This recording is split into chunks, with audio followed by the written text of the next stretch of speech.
মাদের সবচেয়ে helpless moment হচ্ছে যখন বাচ্চারা অসুস্থ হয়। আর বাচ্চারা অসুস্থ হলে কোনো কিছু বলতেও পারে না। তো কি করব না করব বুঝে ওঠা যায় না। লাস্ট উইক আমার দারবিশের অনেক জ্বর উঠে যায় হঠাৎ করে। তো ওকে ইমার্জেন্সি ডক্টর দেখাতে নিয়ে যাই।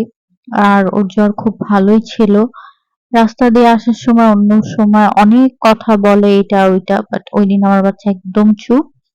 কোনো কথা না, কিচ্ছু না, একদম সাইলেন্ট। আর বাসায় এসে দেখি যে ছোট জনেরও হচ্ছে গা গরম, মানে তারও এখন জ্বর আসবে। তারপরে হচ্ছে ওর বাসায় এসে ওর চাচ্চুকে দেখি তাও একটু নর্মাল হলো, কিন্তু তখন ওর গায়ে ভালোই জ্বর ছিল। আর বাসায় হচ্ছে আমি আগে বনরুটি কিনে রেখেছিলাম পোড়া রুটি ট্রাই করার জন্য। তো ভাবলাম বানাই ফেলি, নাহলে রুটিটা নষ্ট হবে। আর ফার্স্ট অ্যাটেম্পটে হচ্ছে আমি একটু বেশি জ্বালাই ফেলছি।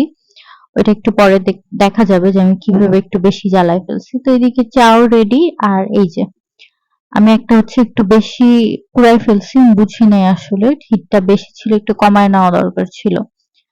তো দারবিশ হচ্ছে এখানে আমার সাথে চা খাচ্ছিল, কিন্তু এটাই ওর হচ্ছে একটা বাইট ও আর নেয় নাই। ওর আর কি কোনো কিছুই ভালো লাগে নাই, চা ওর ভালো লাগে নাই। তারপরে রাতে হচ্ছে ওর জন্য আর ওর বাবার জন্য নুডলস বানাচ্ছিলাম। ওকে ও নুডলসটা দেওয়ার পরে নুডলসও খায় নাই। নরমালি নুডলস তার অনেক পছন্দ, কিন্তু সেদিন ওইটাও খায় নাই। নুডলস রিজেক্ট করার পরে গেলাম ফ্রেঞ্চ ফ্রাই বানাতে, যে ফ্রেঞ্চ ফ্রাইটা যেন একটু খায়। বাট ফ্রেঞ্চ ফ্রাইও খায় নাই। মানে আমি যা যা ট্রাই করছি ও তার কিছুই খায় নাই। তারপরে রাতে ওর বাবা বাসায় আসলো, আর এখানে হচ্ছে আরহামের জন্য একটা জুতা নিয়ে আসছে।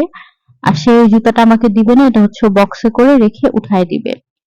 আর ওইদিন আর কোনো কিছু রেকর্ড করা হয় নাই। আর এটা হচ্ছে পরের দিনের ক্লিপ। কৃষি গবেষণায় দারবিশকে নিয়ে ঘুরতে গিয়েছিলাম। তো ওইটাই অ্যাড করে দিলাম। এন্ড এটাই ছিল আজকে আমার ছোট্ট একটা ব্লগ। Thanks for watching.